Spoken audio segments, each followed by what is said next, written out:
ऋषि उद्दालक उपनिषद यानी ब्रह्म ज्ञान की प्राप्ति के लिए तैयार रहने वाले युग के तत्ववेताओं के बुद्धिमान चिंतक थे। तत्ववेताओं का अर्थ होता है तत्वों की खोज करना, यानी कि परम श्रेष्ठ वैज्ञानिक थे।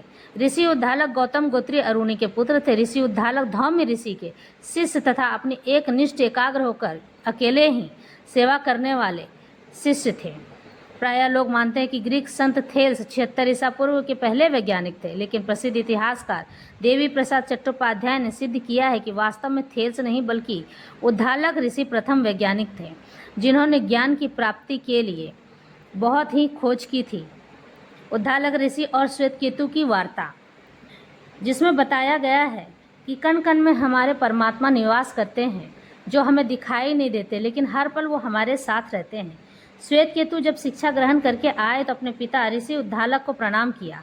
फिर कुछ देर बातचीत हुई तो ऋषि उद्दालक को लगा कि श्वेतकेतु में अहंकार पनपने लगा है। फिर उद्दालक ऋषि ने अपने पुत्र श्वेतकेतु को कहा, बरगद का एक फल लेकर आओ। श्वेतकेतु ले आया। फिर उद्दालक ऋषि बोले, इसे 2 टुकड़ों में काट दो। तो श्वेतकेतु ने काट दिया।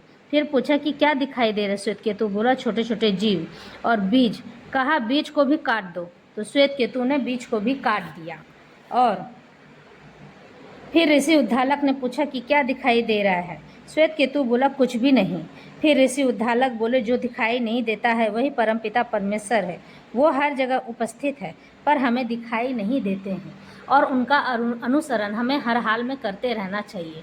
वो जो हमें कहते हैं कि अहंकार का त्याग करना चाहिए, तो अहंकार को त्याग ही देना चाहिए।